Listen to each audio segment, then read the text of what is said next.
जय गुरु जी संगत जी। गुरु जी के श्री चरणों में कोटि कोटि प्रणाम। संगत जी, मेरा आज का शुक्राना सत्संग है कि गुरु जी हमारे मन की हर बात का आंसर हमें देते हैं। और कैसे उन्होंने मेरा अभी रिसेंटली एक बहुत ही इम्पोर्टेंट और बहुत ही ज़रूरी क्वेश्चन का आंसर दिया। एक्चुअली मैं काफ़ी मेरा जो कनेक्शन गुरु जी के साथ है वो मैसेजेस के थ्रू है और लाइक मंत्र जाप के थ्रू है। मुझे जो ऐसा लगता है कि गुरु जी मेरे से जो बात करते हैं वो मैसेजेस के थ्रू करते हैं। वो कहीं से भी आते हैं, मीडियम कुछ भी होता है, मगर मुझे मेरे क्वेश्चन के आंसर्स मिल जाते हैं। तो मैंने एक दिन ऐसी कोशिश मतलब मैं जब सत्संग सुनती हूँ पुरानी संगत के, तो मुझे ऐसा आभास हुआ कि उनको गुरु जी की बातें सुनाई देती हैं कान में।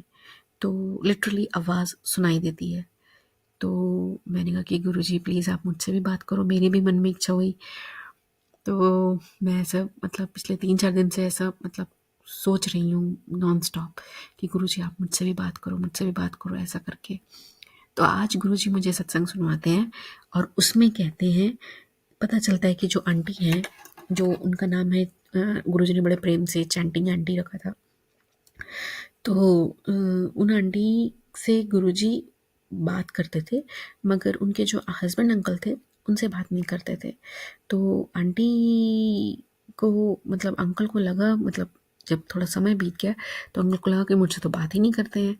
तो क्या हुआ कि आंटी को तो अंकल ने कहा कि भाई मैं तो नहीं जाऊँगा, मतलब मैं थोड़ा-सा ना उनको मन हो गया कि मैं नहीं जाऊँगा ऐसे करके। तो आंटी ने कहा कि भाई अगर हस्बैंड अंकल नहीं आएँगे तो मैं कैसे जाऊँगी? क्योंकि कई बार तो जो गुरुजी हैं वो रात को लेट लेट नाइट भी आवर्स में भी रोकने के लिए बोल देते हैं, रुकने के लिए। तो आंटी अपने माइंड में अगली बार जब जाती हैं तो बोलती रहती हैं कि गुरुजी आप मेरे हस्बैंड अंकल से भी बात करो, प्लीज़ करो, प्लीज़ करो, वरना इनका मन हट गया तो मैं कैसे आऊँगी। तो आंटी ऐसा बोल रही होती हैं और फिर वो जब वापस जा रही होती हैं तो एक आंटी, दूसरी आंटी सत्संग कर रही होती है शिव मूर्ति के बगल में कहीं, ऐसा मैंने जहाँ तक सुना है सत्संग में। मैं अगर सही बोल रही हूँ तो गुरुजी मुझे क्षमा करना अगर गलत बोल दिया तो। संगत जी आप भी क्षमा कीजिएगा। तो वहाँ पर कहीं आंटी सत्संग कर रही होती है, कोई दूसरी आंटी दूसरों को बता रही होती है कि गुरुजी जिनसे बात करते हैं ना तो वो कन्फ्यूज़्ड सोल्स होती हैं और जिनसे नहीं करते हैं वो प्योर सोल्स होती हैं। तो जब आंटी ने ये सुना तो आंटी बड़ी खुश हुई और आंटी ने अंकल को बताया कि चलो मैं तो खुश हूँ कन्फ्यूज़्ड होकर के भी, क्योंकि मैं तो अपने गुरु से बात कर रही हूँ, मेरे लिए यही बहुत है कि मैं कन्फ्यूज़्ड हूँ, that doesn't matter, but you should be happy, uncle should be happy कि आप प्योर सोल हो। तो मतलब बुरा मानने वाली बात नहीं है।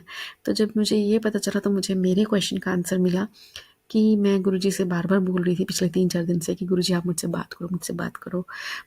ये मैसेजेस के थ्रू हमारा, मुझे लगता है कि मैं कई बार क्रैक भी नहीं कर पाती हूँ, टाइम लग जाता है समझने में।